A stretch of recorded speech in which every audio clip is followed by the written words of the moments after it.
To give her welcome and opening remarks is none other than our very own Department of Science and Technology CAR Regional Director, Dr. Nancy A. Bantog. So, naimbag nga agsapat tayo, amin-amin. Datayong adda ditoy physically, kan uray diyay adda ditoy gat-attend nga Zoom or sa live streaming ng ating program. To all the men and women of the weaving industry who are involved in the raw material production, weaving and processing, product distribution and logistics support system, the Cordillera Weaving Industry Council, composed of various weaving associations and firms, private institutions, government agencies, and higher education institutions, resource speakers for both the webinars and the press con, and all our distinguished guests, including retired RD Myrna Pablo of DTI-CAR, who is with us physically. All participants, pleasant day to all of us. Welcome to this Cordillera Weaving Industry Summit, which includes series of activities. One is the launching of the Cordillera Weaving Industry Development Plan 2020 to 2028. Part of the launching is the recognition of the Cordillera Weaving Industry Council and press conference to be led by our PIA Director, Madam Helen Tibaldo. Another activity is the webinar cum workshop covering various topics. This activity will not also be complete without the product exhibit here at the venue.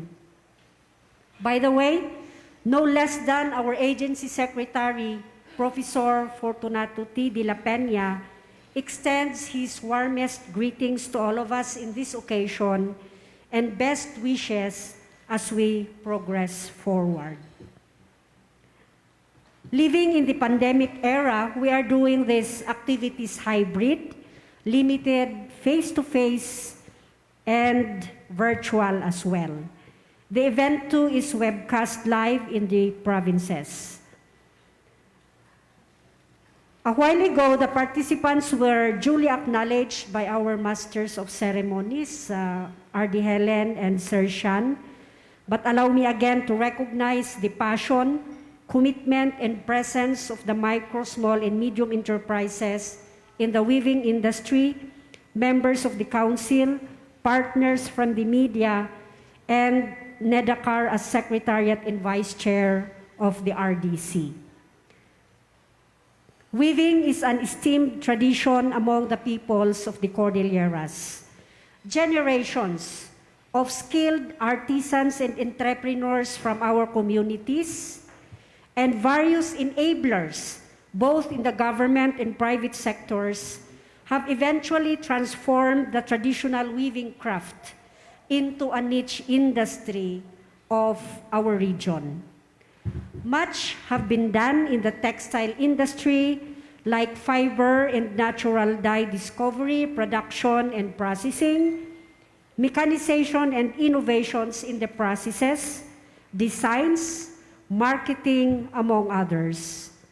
However, there are yet vast opportunities and potentials, much as there are developmental challenges. These had always been the rallying points that prompt the government agencies, local government units, higher education institutions, micro, small, and medium enterprises, private sector, and enablers consolidate our resources to sustain the momentum being built and to further advance our efforts through goal-oriented partnerships in revitalizing the weaving industry. Hence, the RDC-approved Cordillera Weaving Industry Development Plan 2020 to 2028. Spearheaded by the Regional Research Development and Innovation Committee through the Department of Science and Technology CAR, SWIDEP, or the Cordillera Weaving Industry Development Plan, is a plan that lays down the goals and strategic directions in the next 8 years. It is a blueprint to all stakeholders in the weaving industry to capitalize on the strengths and opportunities within and outside the region while proactively dealing with the external and internal challenges to expand the industry's share for the socio-economic development of our region. The SWIDEP then converges both the government and private sector's initiatives towards a competitive and sustainable weaving industry. The plan may also be used to leverage investments, both local and foreign. You see, some national government agencies fund programs and projects that were vouched as regional plan and priorities. This is also true in the international arena. Currently, the DOST-CAR, DTI-CAR, and DA-CAR are on our last year in implementing the Great Women Project 2 for 2 industry priorities, namely coffee and wearables. This partnership is spearheaded by the Philippine Council of Women and funded by the Canadian government. So in the long term, we hope that with our SWIDEP, we will have even more local and global partnerships like the Canadian-funded Great Women Project 2, which I just mentioned.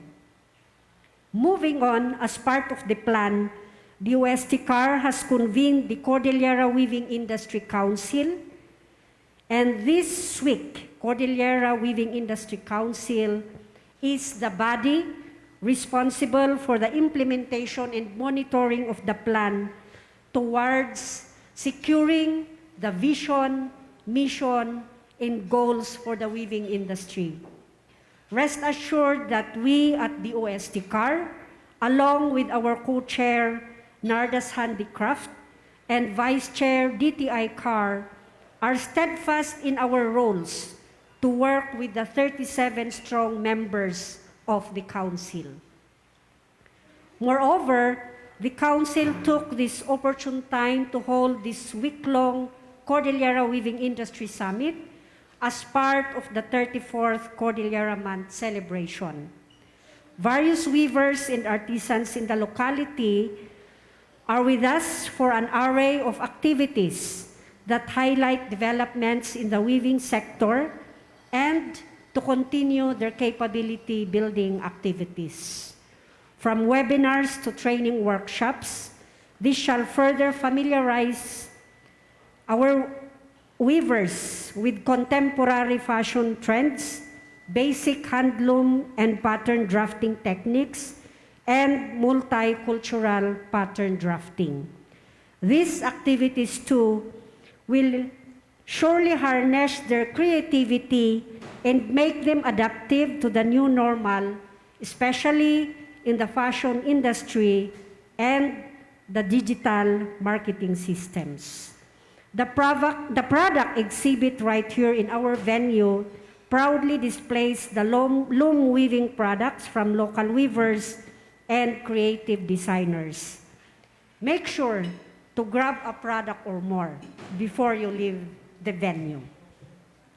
To the participants in this hall and all those attending virtually from Abra, Apayao, Benguet, Ifugao, Kalinga, and Mountain Province, thanks for your participation, and let us continue joining our hands together for the weaving industry's development. May our Creator bless our plans as documented in our SWIDEP. May He bless the efforts of this week or the Council. May the weaving industry find favor in the eyes of the Creator for them to contribute more to our communities and our region. I now formally open this week-long Weaving Summit. Happy Summit, Happy Cordillera Month. Together we say, Agbyag ti weaving industry, agbyag ti Cordillera. Maraming salamat, our DOST Regional Director, Nancy Bantog. So, the star of the show are our Cordillera weavers presenting the Cordillera Weaving Industry Development Plan. And as a support, we have the Cordillera Weaving Development Council. Tama po yan, ma'am. And there is really a need to sustain the momentum we are having right now and have a goal-oriented local and global partnerships for a vibrant weaving industry here in the Cordillera. And the plan is not just 1 year, but 2020 to 2028. Tama po yan, ma'am. Okay, so once again, thank you very much, Dr. Nancy A. Bantog of DOST-CAR, for that very warm welcome message.